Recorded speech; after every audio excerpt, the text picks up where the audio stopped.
बिस्मिल्लाहिर्रहमानिर्रहीम। एक बहुत ज़्यादा पूछा जाने वाला सवाल कि हम माइंड साइंस से सीखना चाहते हैं, लेकिन हम कहाँ से शुरू करें? पहले क्या चीज़ सीखें और फिर किस इल्म को सीखते हुए कहाँ तक पहुँचे? बिल्कुल जायज़ सवाल है। माइंड साइंसेज़ एक बहुत बड़ी फ़ील्ड है और इसके इतने फ़ायदे हैं कि आपकी पर्सनल लाइफ़ से लेकर इवन आप कम्युनिटी और नेशन को फ़ायदा पहुँचा सकते हैं।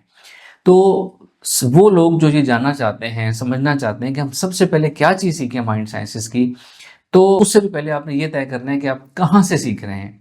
बहुत से लोग माइंड साइंसेस सिखा रहे हैं। आजकल जितने लोग सिखाते हैं ना, सबका अपना-अपना सोशल मीडिया है। वहाँ पे वो अपने कुछ फ्री कंटेंट देते हैं, कुछ जनरल बातचीत करते हैं। आप किसी को भी अच्छी तरह इवैल्यूएट करेंगे, समझेंगे, तो आपको आइडिया खुद ब खुद हो जाएगा। जब आप रिसर्च करेंगे, तो कंपैरिज़न करेंगे, तो आपको आइडिया हो जाएगा कि किसकी चीज़ आपको जो है लेनी चाहिए, कहाँ से आपको सीखना चाहिए। दूसरी बात, माइंड साइंसेस फ्री में बहुत कम जगह पे मिलता है, जनरली पेड कोर्सेज ही होते हैं। पेड भी सीख सकते हैं, जो फ्री सीखना चाहें, यूट्यूब चैनल पे बहुत कुछ फ्री में मौजूद है, आप सीख सकते हैं। अब ये कि कौन सा इल्म पहले सीखना चाहिए? सबसे पहले जो चीज़ सीखनी चाहिए ना, वो है alpha state of mind. Alpha state of mind, mind sciences की रूह है, माइंड साइंसेस की जान है। अगर किसी ने अल्फा स्टेट ऑफ माइंड हासिल करना और उसमें रहना, उसमें मेंटेन करना, उसको सीख लिया, तो माइंड साइंसेस के किसी भी मुकाम तक जा सकता है। वो माइंड साइंसेस का बादशाह बन सकता है। तो सबसे पहले आपने अल्फा स्टेट ऑफ माइंड हासिल करने और अपने दिन का ज़्यादातर हिस्सा अल्फा स्टेट ऑफ माइंड में गुजारने की आपने प्रैक्टिस करनी है। और अल्फा स्टेट एक पुरसकून ज़हनी जिस्मानी कैफ़ियत को कहते हैं। अगर आप अपनी लाइफ से डिस्टर्ब हैं, इमोशनली डिस्टर्ब हैं, साइकोलॉजिकली डिस्टर्ब हैं, तो आपको उससे पहले सेल्फ हेल्प लेने की ज़रूरत होगी कि ताकि आप उस लेवल पे, ज़ीरो वाले लेवल पे आ जाएँ, जहाँ से आप माइंड साइंस से सीख सकेंगे। अगर आप माइनस में हैं, तो पहले सेल्फ हेल्प लेके ज़ीरो पे आ जाएँ, जहाँ से आप सबसे पहला इल्म सीखेंगे अल्फा स्टेट ऑफ माइंड। अगर आपको सेल्फ हेल्प चाहिए, तो मेरे यूट्यूब चैनल से आपको सेल्फ हेल्प की एक प्लेलिस्ट मिल जाएगी, जिसमें बहुत सी फ्री चीज़ें हैं। और अगर आप इसकी ज़ूम क्लासेस पेड सीखना चाहें, तो हम डिफरेंट कोर्सेज़ हमारे इस पे हैं। और भी दुनिया में बहुत कुछ इसके ऊपर है, सेल्फ हेल्प के ऊपर बहुत कुछ है। Alpha state of mind, again हमारे यूट्यूब चैनल से आपको बहुत कुछ सीखने को मिल जाएगा, कहीं और से भी आप सीख सकते हैं। माइंड साइंसेस में अल्फा स्टेट ऑफ माइंड सीखने के बाद जो चीज़ अपने नेक्स्ट सीखनी है, जो मैं सजेस्ट करता हूँ, वो है सेल्फ हिप्नोसिस।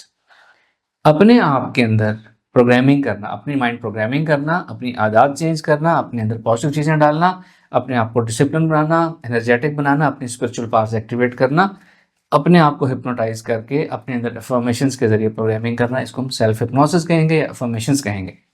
सेल्फ हिप्नोसिस वो दूसरी चीज़ है जो आपने अल्फा स्टेट ऑफ माइंड के बाद सीखनी है। इससे क्या होगा? इससे का डबल फ़ायदा होगा। एक ये कि आप सेल्फ हिप्नोसिस करके सबसे पहले अपने आप को चेंज करेंगे, आप एक अच्छी इम्प्रूव्ड वर्ज़न बन जाएँगे, नेगेटिविटी निकल जाएगी, पॉज़िटिव चीज़ें आ जाएँगी।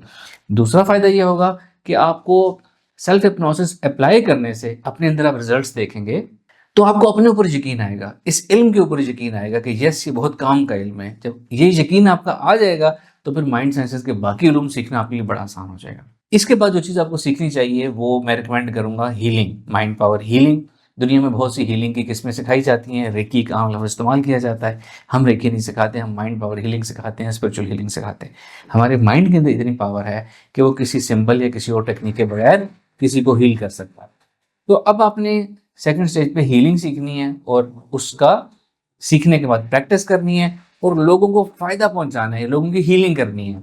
जब आप लोगों की हीलिंग करेंगे, तो आपको एक यूनिवर्स की तरफ से, कुदरत की तरफ से, कायनात की तरफ से, अल्लाह की तरफ से आपको एक पॉजिटिव क्रेडिट पॉइंट्स भी मिलेंगे, आपको उसका अजर भी मिलेगा और माइंड साइंसेस के दरवाजे आपके लिए और खुलते चले जाएंगे। आपकी हीलिंग से लोगों को शिफा मिलेगी, तो इन रिटर्न आपके लिए मजीद माइंड साइंस के दरवाजे खुलते चले जाएंगे।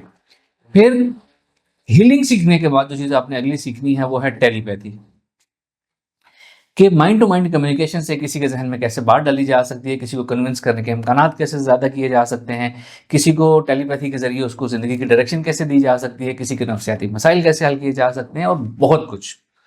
फिर आप टेलीपैथी सीखेंगे और टेलीपैथी सीखने के बाद भी जो चीज़ आप आगे सीखना चाहें, जो उससे भी अगले लेवल की चीज़ है, वो है मैनिफेस्टेशन। जब आप ये पीछे चीज़ें सीख चुके होंगे, तो मैनिफेस्टेशन वो चीज़ है कि आप इस दुनिया में कोई भी चीज़ कैसे अट्रैक्ट करके, एनर्जीज़ के ज़रिए अट्रैक्ट करके अपनी ज़िंदगी में मैनिफेस्ट कर सकते हैं।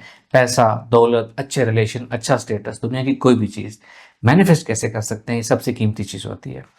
और मैनिफेस्टेशन या इससे पीछे जितने भी उलूम मैंने बताए हैं वो सीखने के लिए या माइंड साइंसेज में ठीक चलते रहने के लिए, अपनी स्पीड अच्छी रखने के लिए एक चीज़ है जो थ्रू आउट अपनी प्रैक्टिस करते चले जाना है, और वो है अपनी ऑरा एनर्जी एक्सरसाइज।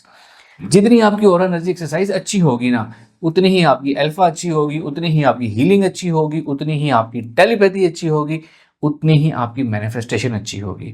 और सबसे बढ़कर ये बात कि आज जब आप अपनी ऑरा एनर्जी को कंटिन्यूसली एक्टिवेट रखेंगे, उसको ज़िंदा रखेंगे, उसको एक्सपेंड करते रहेंगे, तो माइंड साइंसेज या फोर्थ डायमेंशन से कोई नेगेटिविटी या कोई वायरस आप तक नहीं पहुंच पाएगा, और आप सेफ रहेंगे और ग्रो करते चले जाएंगे। तो ये एक छोटा सा एक रोड मैप है माइंड साइंसेज सीखने के लिए। इस तरीके से आप माइंड साइंसेज सीख सकते हो। Thank you.